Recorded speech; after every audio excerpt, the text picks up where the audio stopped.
Hola. Hoy nos sumergimos en un tema que, bueno, nos afecta a todos: la incertidumbre. La fuente que vamos a explorar hoy es un capítulo que profundiza en esa relación casi inseparable entre la acción humana y un futuro que, por definición, no podemos conocer del todo. Y nuestra misión es entender por qué la incertidumbre, lejos de ser un fastidio, es en realidad el motor de nuestras decisiones. Veremos cómo lidiamos con ella y qué pinta aquí la probabilidad. Vale, vamos a desgranar esto un poco. La idea central que nos lanza la fuente es potente. No es solo que vivamos con incertidumbre, es que la necesitamos.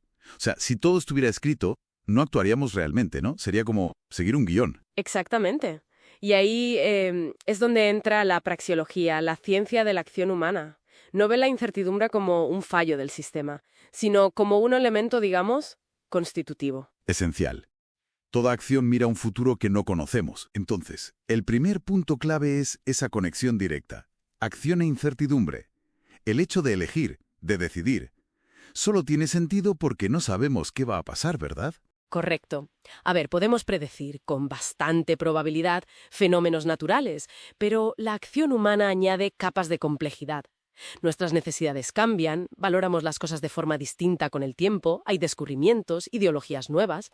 Por eso, toda acción es en el fondo una especulación, una apuesta sobre ese futuro. La certeza absoluta, esa certeza apodíctica, irrefutable, pertenece a la lógica, a los sistemas deductivos, pero no a la realidad de nuestras vidas y decisiones. Y claro, para manejar esa especulación a menudo tiramos de la probabilidad. Pero aquí el tema se complica, ¿no? Recuerdo la anécdota de Pascal y los dados. Esa idea de que las mates podían dar una ventaja científica al jugador. Sí, y esa es una confusión fundamental. Para aclararlo bien, hay que distinguir dos tipos de probabilidad que son radicalmente diferentes. De verdad, por un lado está la probabilidad de clase, o de frecuencia, como también se llama. Aquí conocemos cómo se comporta un conjunto, una clase. Piensa en los resultados de una lotería con 90 números o las estadísticas de mortalidad de una población. Lo que ignoramos es el caso individual dentro de esa clase.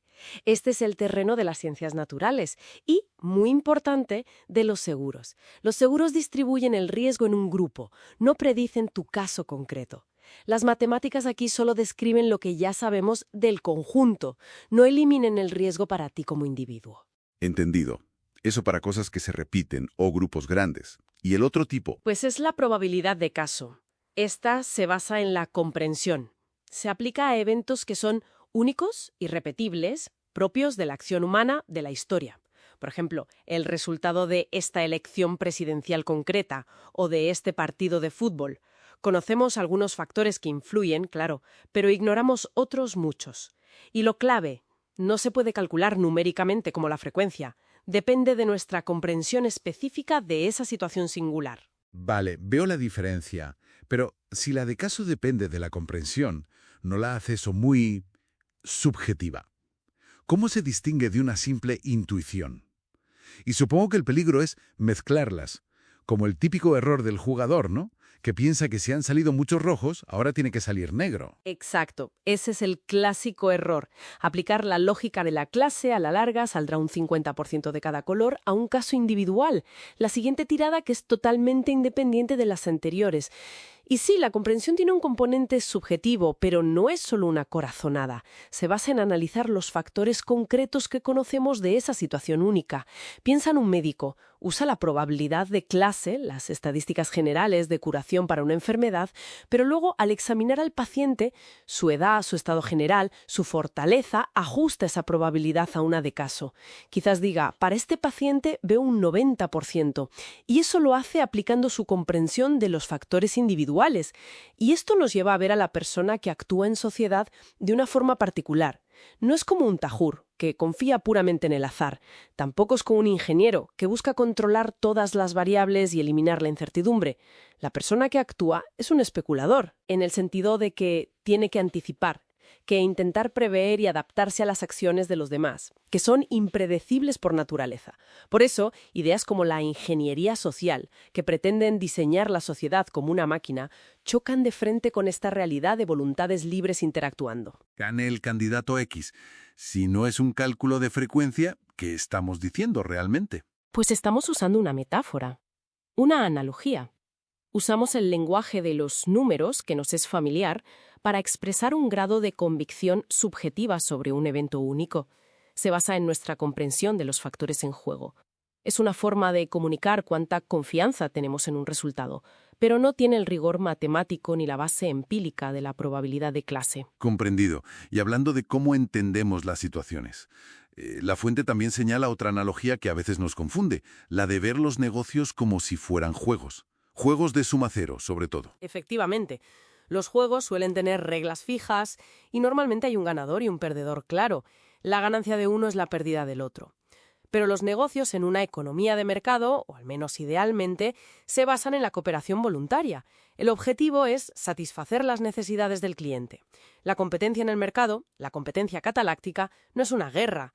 Es más bien un proceso de descubrimiento, de ver quién consigue servir mejor a los demás consumidores. Usar metáforas bélicas como conquistar mercados o luchar contra la competencia puede llevarnos a entender mal la naturaleza del intercambio voluntario. Entonces, si la praxeología trata de la acción bajo incertidumbre y no puede predecir cuantitativamente, ¿qué tipo de predicciones sí puede hacer? Puede predecir consecuencias cualitativas de ciertas acciones con certeza lógica, derivada de los axiomas de la acción humana.